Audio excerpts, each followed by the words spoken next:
my name, and I work for an organisation called Linking Generations, and it does what it says on the tin. It actually links older people and younger people together to do various things that will help social cohesion, overcome isolation, health and well-being, and all sorts of things. And we have used that model to do so many things.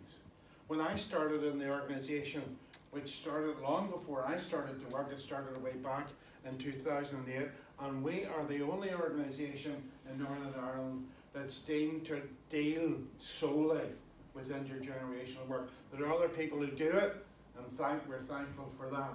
But the programme that I started on was actually funded by the Department of Justice, and that was overcoming the fear of crime in old people.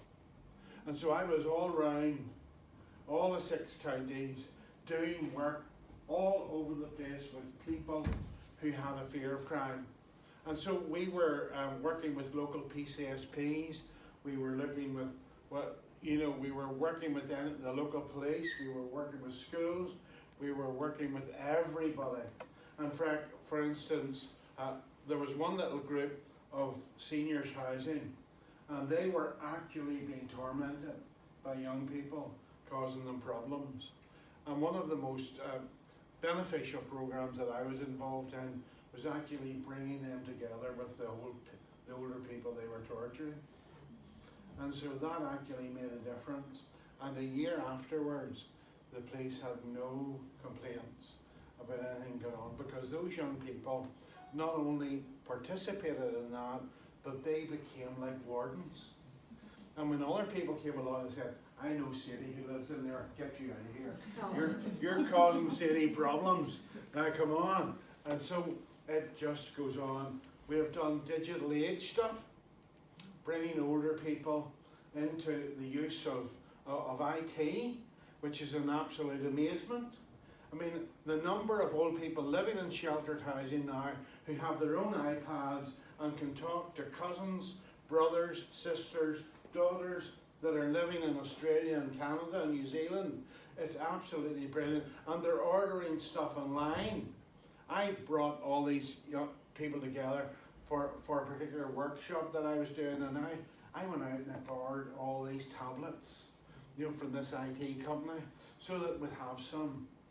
And these 12 older people, the youngest one being 70, sat down and I says, now look, I'm going to show you how to get logged on here, and here's all the tablets.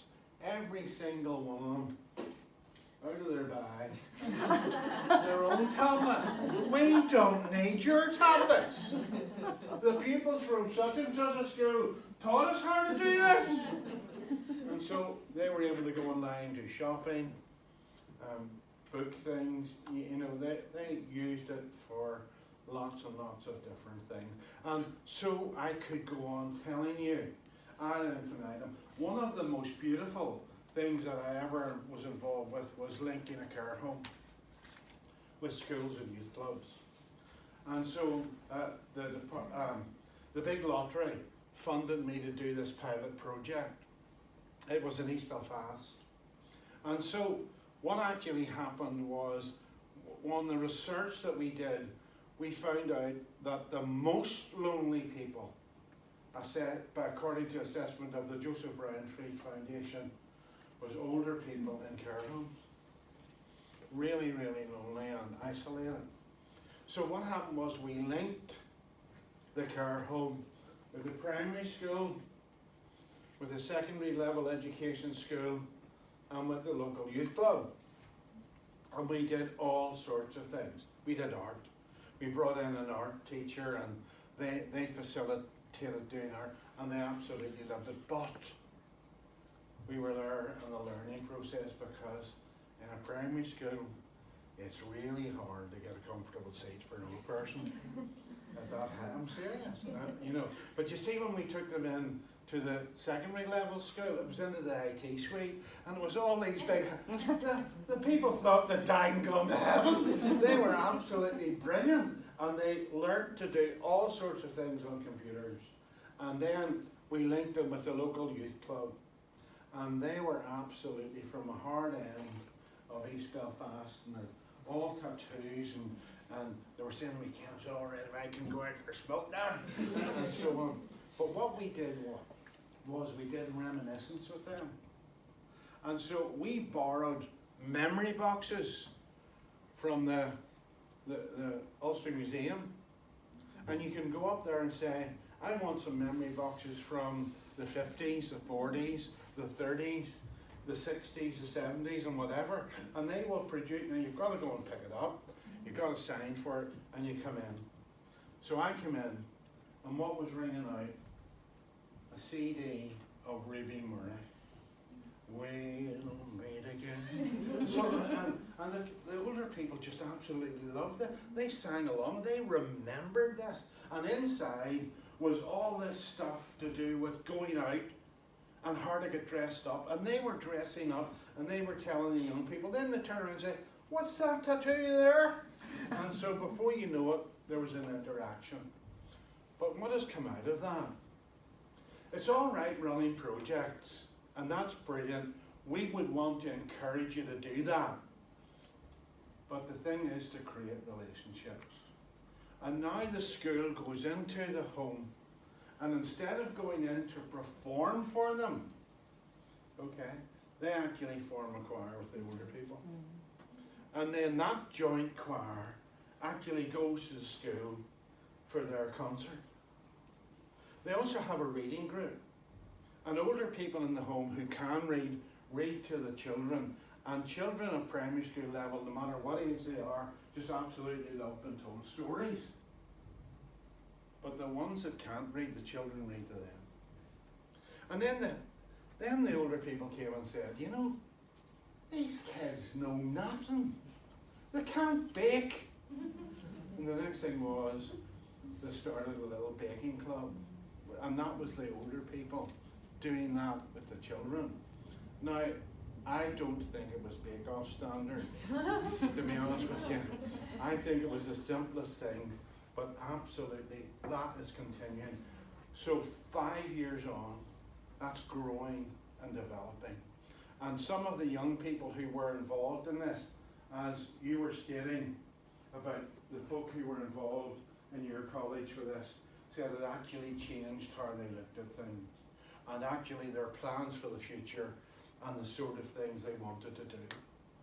Now, we run every year a thing called All Age April, and that's running a one-off event in April, and we can give up to £150 for that event. So a playgroup can come and say to us, we want to do this, and you put in an application, and then, I mean, we're limited to funding, but I think we funded about 50 events this year. And so that's to kick-start something, you know, from a nursery, to a school, to an old people's home, to a senior citizens club in the area, or whatever. That can actually happen. And then you're talking about, you know, singing at Christmas. At Christmas we introduced a singing generation thing. When we asked both young people and older people to get together and record a Christmas song, and then put it up on the website, or social media. I'm too young for that. I've never got into that, and I don't intend to. I unfortunately got a Facebook page by mistake, not realising what I was doing, and so I've actually put up a picture of an Neanderthal man on my profile, but I don't use it. So I know that, but we counted up all the likes, and then there was a first, second, and third prize, and you know, there was that many responses to it. We gave everybody something for doing that. So it's really important that you know that. So there's a number of features I want to talk to you about. In each council area, we have actually been funded to actually start a network.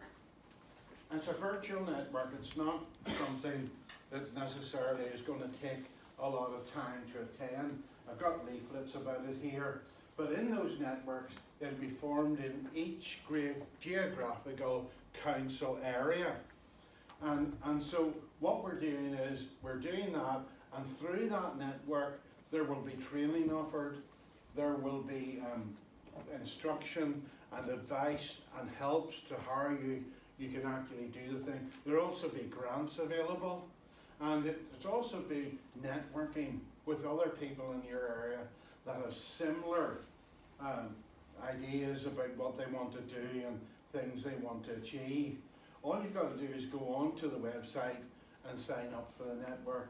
And when you sign up for the network, then we will keep you involved. Also, for schools, another thing which I didn't mention because we're limited for time is what we call age-friendly schools. And that's what the government, when all the funding's trying to say, schools, you can't just be isolated from your community. You've got to really be a part of your community. And one way to do that is become an age-friendly school, where older people can come in and be a part of the life of the school, and the school be a part of the community. Do you know, I was with an old person who absolutely loved a beer, and down to the local pub with an open mic night. And John would have had a glass of Guinness. He would have got out the guitar and so. John's wife died, and John was left alone, and he still went to the pub even though he missed his wife. Then John had a stroke, and now he's living in a home confined to a wheelchair. And after one of these projects, I was interviewing all the participants, and I said, John, what way did this leave you? He said, Ken, it made me feel alive. Now, the home was good to him. I mean, there was nothing wrong with the life in the home. But you see those children coming in, it actually meant life to John. So if you're here from a school, here's an invite. You may not be able to take it up because it's actually in Cumber, and that's a good bit away from Dungannon. But keep up with our information and sign up to the networks, and we are here to help. If you want to do things intergenerationally, I mean, this Channel 4 thing, 4-year-olds in the care homes, we have been doing that for years. Not just Channel 4 got the idea from us. And we have been involved in so many things to try and help older people. For instance, in sheltered housing. One sheltered housing scheme has got this night that they have once a month called tiaras and cocktails. And all the people get dressed up and they have a special, and the young people come in and they really help with that. And so it's important, not with the cocktails, okay? So it's important that you realise how serious this is, how beneficial it is, and the things that you do really make a difference.